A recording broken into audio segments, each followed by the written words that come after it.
The Formed Book Club. Catholic book lovers unpacking good books, chapter by chapter.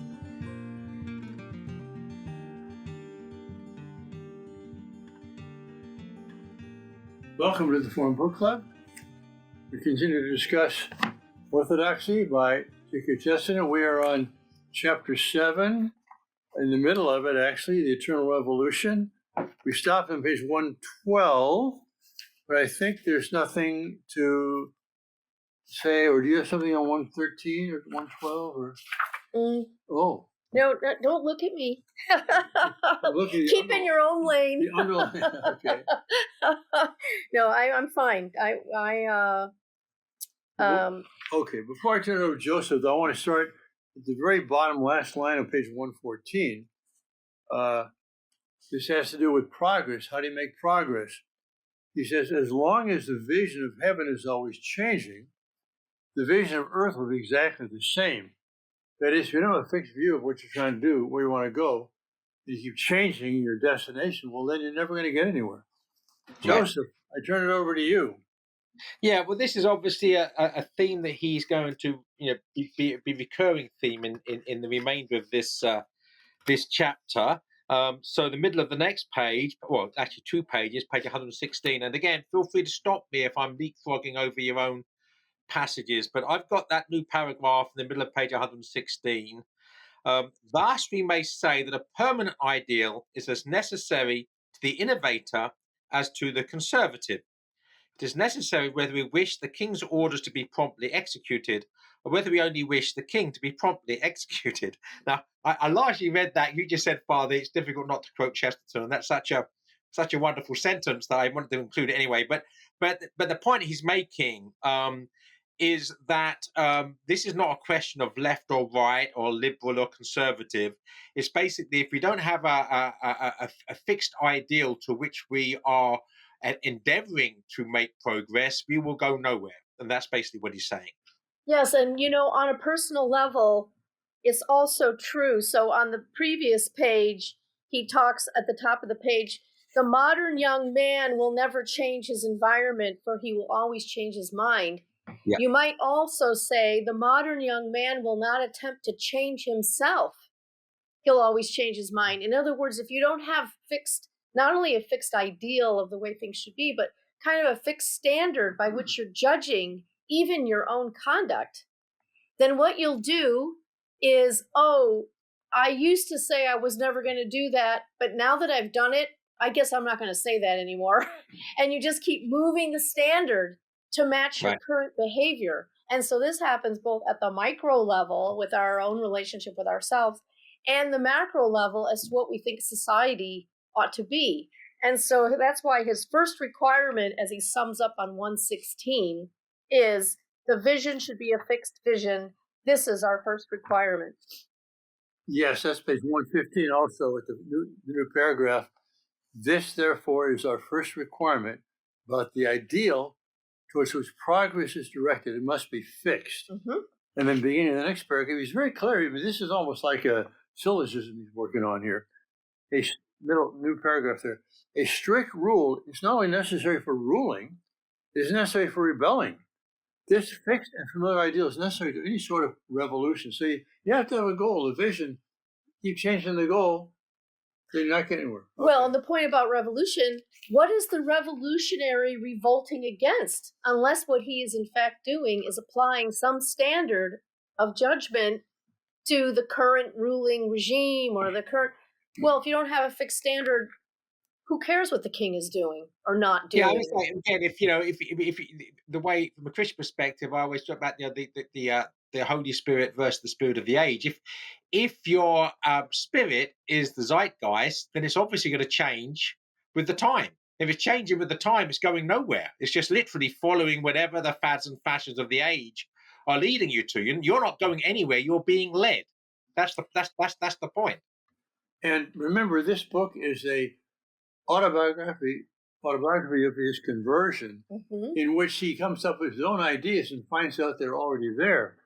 And this particular idea of a fixed ideal, the bottom page 116, new paragraph, he writes, when I had written this down, I felt once again the presence of something else in the discussion. As a man hears a church bell above the sound of the street. That's something in Europe, at least when I was there, it was very commonplace. That, the bells will ring on the hour every 15 minutes. And so you got used to that. But every so often, you kind of advert to the fact, I guess, that there was that thing in the background. Something seemed to be saying, quote, my ideal at least is fixed. It was fixed before the foundation of the world. My vision of perfection surely cannot be altered, for it was called Eden. You may alter the place to which you are going, but you cannot alter the place in which you've come. And this is a very important thing, that our ideal is based on something which is in the past, actually, and therefore it can't be changed. It already was there. Because that's what we fell from. Exactly. And what we're trying to do is get back to what we fell from. Which is what he says next, actually, coming from exactly what you said. And one of my aspects of Chesterton that I sometimes find a little irritating. I read an essay today for Crisis Magazine about the heroes of the Vendée, the Vendée uprising, and of course that's very the hideousness of the French Revolution, and Chesterton's sort of somewhat romantic attitude to the French Revolution, especially in his early writings, and this is fairly early, irritates me. But here he's spot on about what does he mean by revolution. This is important because we talk about revolution as if it's good all the time, and of course it isn't. Depends upon what the revolution is. But this is the key revolution which he's speaking there. Third line down, page 117. To the Orthodox, there must always be a case for revolution, for in the hearts of men, God has been put under the feet of Satan. In the upper world, hell once rebelled against heaven, but in this world, heaven is rebelling against hell. For the Orthodox, there can always be a revolution, for a revolution is a restoration. At any event, you may strike a blow for the perfection which no man has seen since Adam. No unchanging custom, no changing evolution can make the original good anything but good. And of course, the original good is perfection. And ultimately, this is Christ, right? So that our fixed model is Jesus Christ. And we judge ourselves and our own progress upon the extent to which we are succeeding or not succeeding in becoming more Christ-like. And again, this is connected to the unfallen Adam, right? The primal purity which is lost. This is the correct revolution. Of course, a Christian is always a revolutionary because a Christian is always undergoing an internal conversion on a daily basis, hopefully, and trying to get other people to do the same thing. And so what's true for the individual Christian is also true for the church. The church is always in need of reform. Reform meaning going back to the ideal on which it was founded. Yep. Okay, so that's his first principle. It's got to be fixed. And the church today was fixed because it's something in the past is Eden. Page 117, middle of paragraph, I passed on to the next necessity of any ideal progress. Following paragraph, the only resting point is this, that if we suppose improvement to be natural, it must be fairly simple. Bottom of that page, if the end of the world were merely darkness or mere light, it might come as slowly and inevitably as dusk or dawn. But if the end of the world is to be a piece of elaborate artistic chiaroscuro, I'm not sure how to pronounce that, then it must be design in it, either human or divine. So that's second thing is it can't be just a simple progression like, things changing to one color, as you use an example here. It's got to be some picture you're trying to reach, some composite goal you're trying to reach. Right, and chiaroscuro has to do with the play of light and dark in a picture. It's about the shading. Again, there's a scene, Father, I don't know if you remember, but I'm always being haunted by Orthodoxy when I read The Man Who Was Thursday, and haunted by The Man Who Was Thursday when I'm reading Orthodoxy, because they're both written the same year. There's a wonderful scene in The Man Who Was Thursday when they're being chased in France, where they're going through woods, and the sun is shining through the trees while they're running, and there's this sort of almost and he uses the word chiaroscuro there, this sort of black and white, and almost like a strobe effect, and it has a sort of psychological impact upon Syme. So again, you see how Chesterton's mind is sort of working in fiction and in non-fiction by the juxtaposition of these two works. Well, do we want to move on to the second requirement on page 121? Well, it starts on page 118, but go ahead. It's on 121 too. Well, he just sums it up on the top of 121 that that the first is that the ideal must be fixed, and the second is that it must be composite. And so this idea of dark and light both being in the picture. In fact, you can't see where the light is if there aren't shadows also. Now, that's not the same thing as a kind of relativistic, oh, it's yin, it's yang, dark and light are the same thing. No. The Christian idea is not that, but that it is composite. It's not just a simplistic, just turn on the light and have nothing but light and no shadow. You're not going to be able to see really. It is a battle between good and evil. It's not a question of a dualism where they're equal. One is dark and the other's light, but both are present, right? That's the key thing. Can I just go back just to page 119 very briefly, because I just love this. I think it's important. About 12 lines down, the main point of Christianity was this, that nature is not our mother. Nature is our sister. We can be proud of her beauty since we have the same father, but she has no authority over us. And he goes on, they talk about St. Francis calling her sister.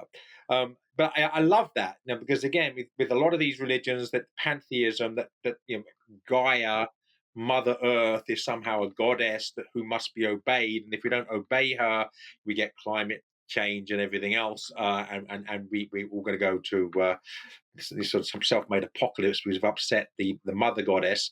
Well, nature is our sister, and we should love her as a sister. We have the same father. We should treat her with respect. We should be responsible in our relationship with her, but she's not a goddess and she's not a mother. And when Pope Francis wrote his encyclical letter on the environment and chose St. Francis's, praise, song of praise, the Pope also quotes that nature is our sister, not our mother. So he was already, now you might not agree with everything that he wrote in there, but he is trying to set a Christian environmental respect in a different spot from the pagan view of nature or the leftist ideological view of man in the environment. And I think that's an interesting thing. Yeah. A couple of things back on what you said earlier about the composite and light and dark. I mean, it's true that we recognize light and darkness by their relation to each other here, but in heaven it's all light. We don't know how we're going to distinguish between different shades of light or different colors or different forms, but we will in some way. But there'll be no darkness there, no chiaroscuro in that sense. But there definitely will be. It's not kind of a Buddhist melting into the nirvana. Mm-hmm. Our personhood remains there, and our personhood is a limitation, a boundary, a form that distinguishes each person from each other, including in God.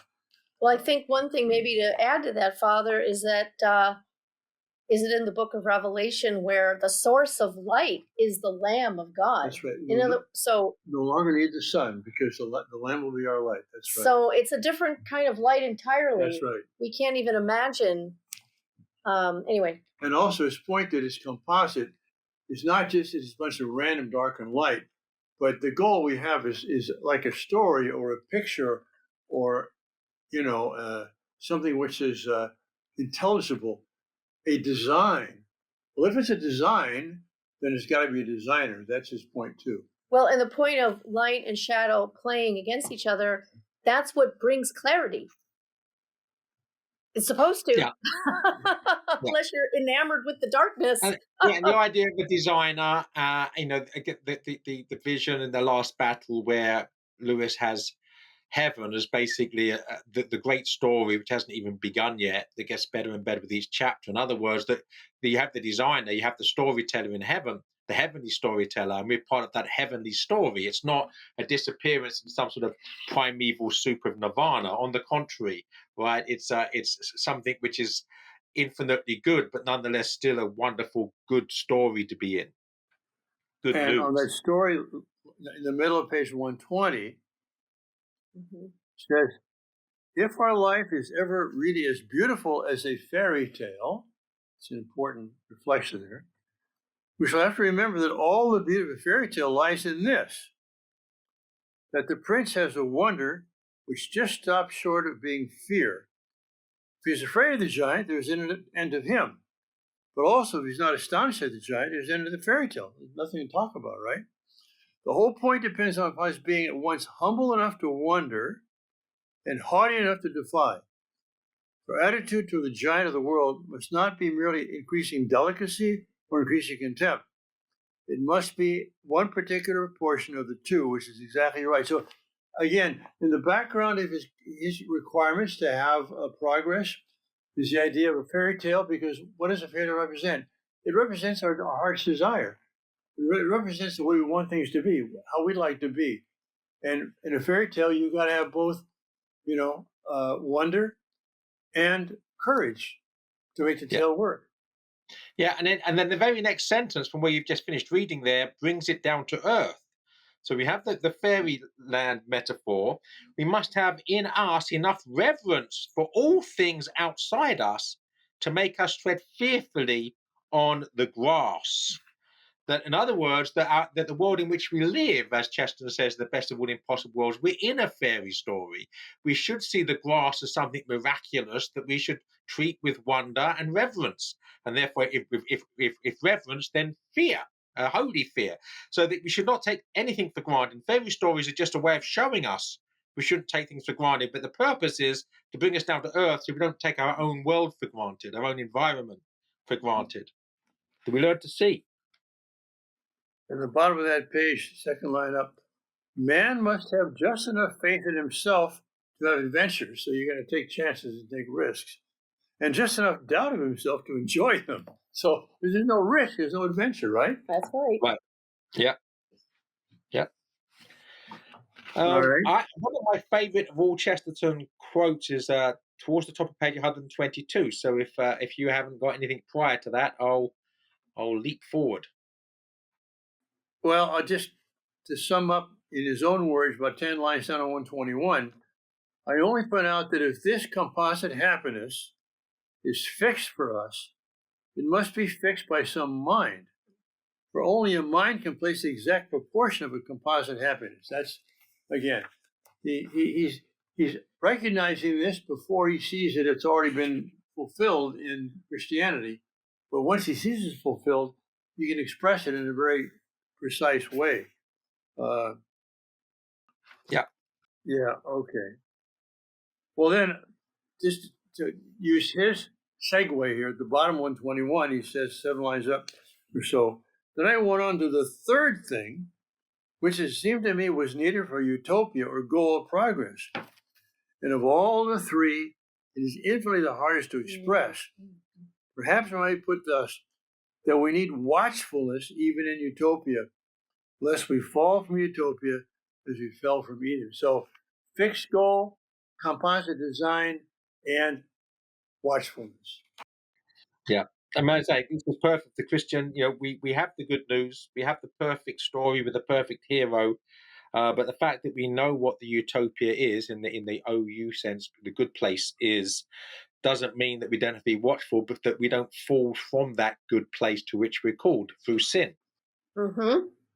And he uses, human political institutions as examples in the middle of 122.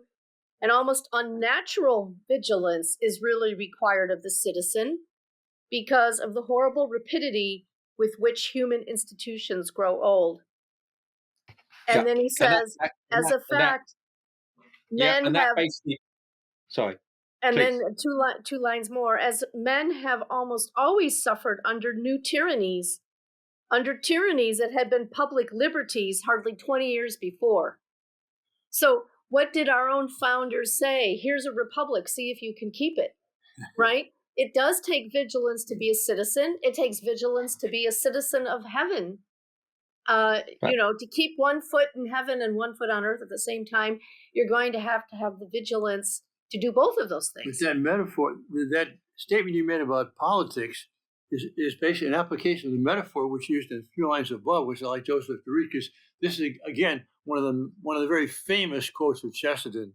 Joseph, this is the one. This is the one I did want to make sure that we looked at because it's a favourite of mine, and when I come back to in all sorts of situations, a metaphor is very useful. For instance, you're discussing things like laissez-faire economics. If we just leave things alone, is everything going to be the fine? white post? Okay, got it. But all conservatism is 5 lines down. But all conservatism is based upon the idea that if you leave things alone, you leave them as they are. But you do not. If you leave a thing alone, you leave it to a torrent of change. If you leave a white post alone, it will soon be a black post. If you particularly want it to be white, you must be always painting it again. That is, you must be always having a revolution. Briefly, if you want the old white post, you must have a new white post. But this which is true even of inanimate things is in a quite special and terrible sense true of all human things. Mm-hmm. If you want to conserve something, then you have to look after it. Yes. Right? You have to be responsible in your relationship with it. You have to protect it. You have to defend it. You can't just say, well, it's there. It's and just leave it alone and everything's going to be fine. No. If you leave it alone, it's going to decay. Right. Or be taken away from you. Or be destroyed. Incidentally, this recalls to me my criticism of a very well-known adage where people say in the spiritual life, if you're not growing, you're regressing. And I said, no. I said, yeah, if you can just stay the same, you're doing well, because you got to fight to do that. You got to fight to keep the post white. Exactly. Why do we go to confession? Let's get that post whitewashed yet again. Yeah. So it's clean for a while at least. Yeah. Well, I have nothing for a few pages, so I'm gonna defer and demur. Demurely. Well, I have a few things, but I don't have anything marked with it. I mark them with a little dot on the side if I want to make sure I quote them, but I don't have anything for 126. Well, I just noticing the political metaphor, which was an extension of the white post metaphor, this idea that institutions need vigilance, and that's what we're living through in our own politics right now. He also notes about the media, which is also relevant to our time, that we can have censorship by the press, meaning you can set up a free press for the sake of liberty, but over time the free press can become an unfree press, and citizens are going to have to be vigilant about that too. Oh no, Vivian, you're so negative, you're so pessimistic. That would never happen. Anyway, not in a country like this. No, of course not. So I don't want to dwell on that, but I just was seeing those two things. I thought, well, that's certainly pertinent. Yeah, absolutely. Well, you said you have 126, Father. I don't have anything to 127, so over to you. Well, at the bottom of the beginning paragraph on 126, the last sentence, he says, in the best utopia, I must be prepared for the moral fall of any man in any position at any moment. Right. Especially for my fall, my position at this moment. Oh, that's great. That's great, which is still on that same theme. Yeah, so I have the obvious one, the absolute delightful one that everybody knows that we can't possibly pass over without mentioning. 8 lines up from the bottom of page 127. Angels can fly because they take themselves lightly. And again, that's something we're in danger of taking too lightly. Okay, in other words, we think, well, that's clever, it's funny, it's witty, it makes us smile or laugh, and then pass it over. But it's actually connected to the fact that pride takes itself far too seriously, right? Well, so that's the pendant to that is the end of the paragraph on the next page, 128. Yeah, where solemnity flows out of men naturally, but laughter is a leap. It is easy to be heavy, hard to be light. Satan fell by the force of gravity. So, another great line. Angels can fly because it was lightly. Satan fell because of the force of his own gravity. He takes himself too seriously. Pride is taking yourself too seriously, right? It's believing you're something bigger, better, more divine than you are. Well, this is probably a good stopping point, isn't I've actually it? put in the comments there just that play on words that Satan is too grave to be grateful, and that's again, that's all Angels can fly because they take themselves lightly, because they're not too grave to be grateful. So it all connects. It all connects. Well, is this a good stopping place? Yes, I mean, at the end of chapter 7 it is, but I want to quote briefly on 129. Okay, new because I was paragraph. hoping we'd finish this chapter with this. Yeah, in short, Yeah, I spelled out. this chapter, so I'm going to leave it to you folks. I have nothing else I want to say on this chapter. Okay, in short, I spelled out slowly as usual the need for an equal law in utopia, and as usual, I found that Christianity had been there before me. That's the main idea of this whole book. Yeah. Mm-hmm. You know, that he's forming his own philosophy. He's a brilliant person. He finds out, oh my gosh, I'm not inventing anything. It was there before me. You don't want to talk about marriage on page 130 at the bottom? I mean, What's that say? What's that say? The 130 about marriage. Oh, Christian marriage is the great example of a real and irrevocable result. yeah. And that is why it is the chief subject and center of all our romantic writing. And this is my last instance of the things that I should ask, and ask imperatively of any social paradise. I should ask to be kept to my bargain, to have my oaths and engagements taken seriously. I should ask Utopia to avenge my honor on myself. Yeah. And so that goes back to there has to be a fixed standard, and it has to be a composite of things, and now it has to be an adventure, which leads into the next chapter, the romance of Orthodoxy. Which we'll cover on our next episode. Thanks for watching, listening. God bless you all. If you enjoyed this discussion, please help spread the word about the Forum Book Club by subscribing to the podcast and writing a review. You can sign up for weekly updates at formedbookclub.ignatius.com.